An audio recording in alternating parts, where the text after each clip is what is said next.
Hi guys, and welcome back to my channel. Now I know the lighting is disgusting and awful right now, but I just had to film this because I'm so shocked. Like, I genuinely don't understand. So do you remember that essay that I did? Oh, by the way, hi, my name is V. Welcome to my channel.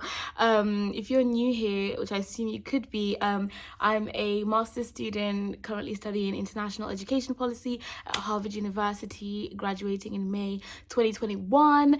I run an empowerment platform called Empowered by V, which has just hit 6,000 followers on Instagram. So if you're looking for a healthy, happy, safe space just to express yourself, get some academic confidence, empowerment, all of that good stuff, go and follow us. The link will be in my bio. And lastly, I've just written a book. Well, I haven't written a book. I'm in the process of writing a book, and it's coming out December 2021.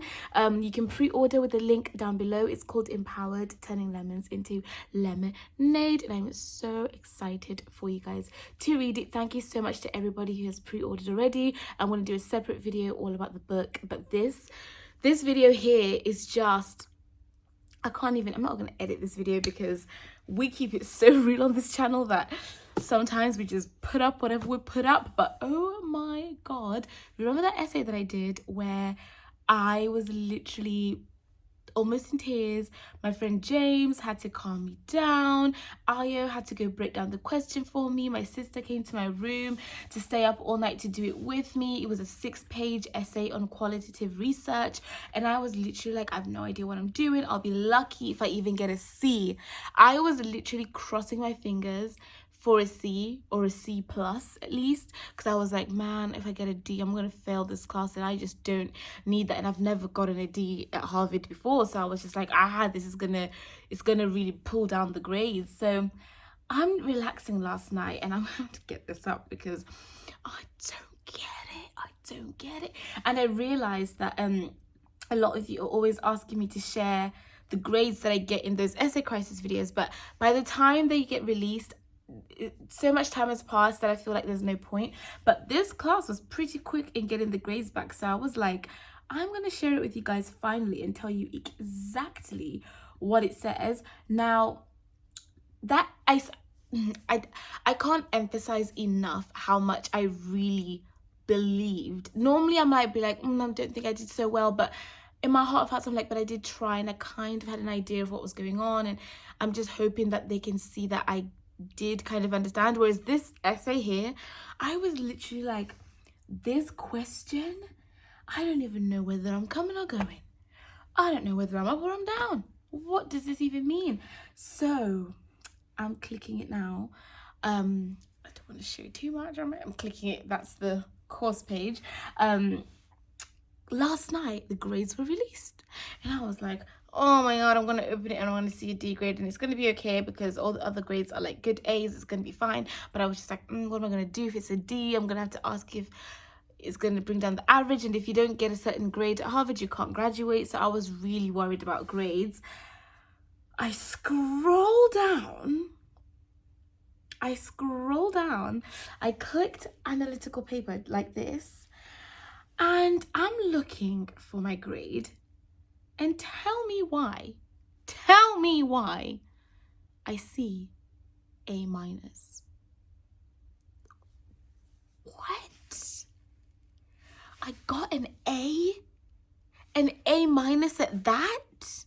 Stop. How?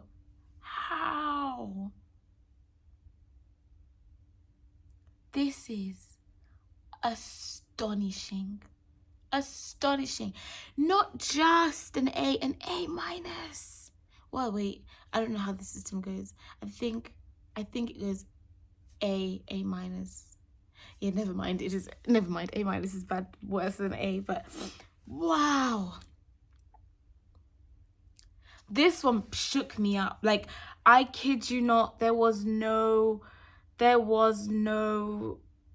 thinking this was gonna go well. Let me read you the feedback that they gave me. Let me read it to you because that's me. Thank you for a thoughtful analytical paper in which you looked at the BPS ELT project and the Bright Future Initiative. You did well. You did well to critique both pieces, inserting both thought and opinion into where both studies could have been improved. Nicely done.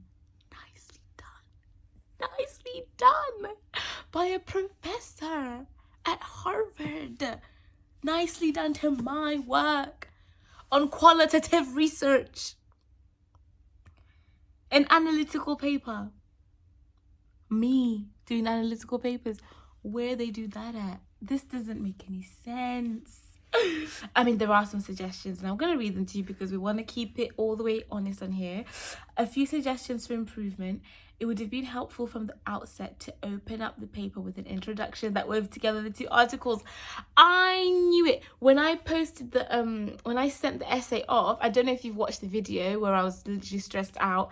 I remember being like, there is 20 minutes left. I could either sit here and try to write an atrocious introduction or just not have one, because I'd rather have nothing than something that's going to bring the grade down even worse. So I was like, I had to make an executive decision, and I was like, you know what, I'll just leave out the intro. But I was like, I should probably have done an intro. And the fact that they mentioned that, clearly these people know what they're doing.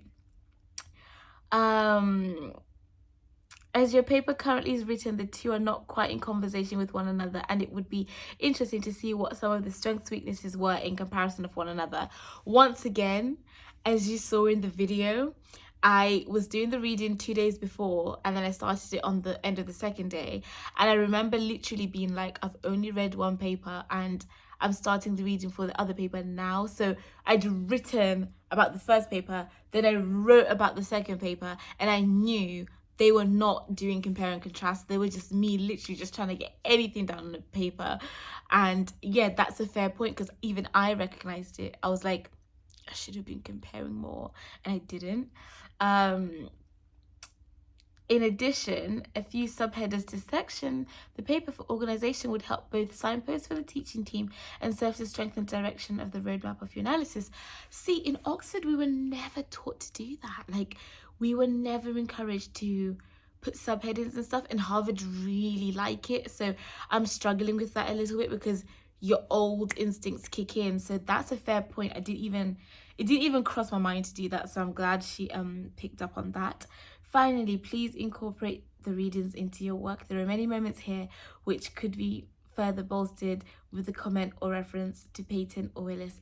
That, once again, is so true. By the end of the paper, I was like, man, I barely referenced. I did a little bit, but I barely referenced, and I knew it. I was like, man, I should have put some studies and case studies in there, because right now it just sounds like it's just my opinion plus the paper that I was reading's opinions, but there's no like secondary evidence. So like, I am beyond ecstatic with that grade, with that feedback, and I feel on top of the world. That is my genuine reaction to the piece. Like, 6 pages, and we get an A-. Oh, that's so exciting. And this is for my Introduction to Qualitative Program and Policy Evaluation. I still to this day have to read the title of that class because I don't know it by head. That's how much the class in my mind goes over my head. But the first grade that we're getting, that's a real grade that counts to my real degree, is an A-, and I'm so chuffed. I am chuffed. Oh, anyways, happy International Women's Day. Have a fantastic day.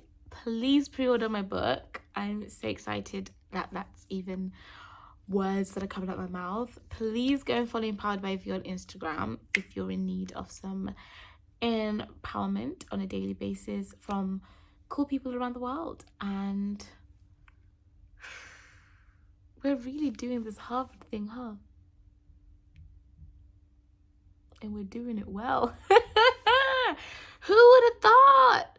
Who would have thought? Because I certainly didn't. Ooh. You don't understand. I'm shocked. But anyway, goodbye. All the best. Love you, and see you in my next video.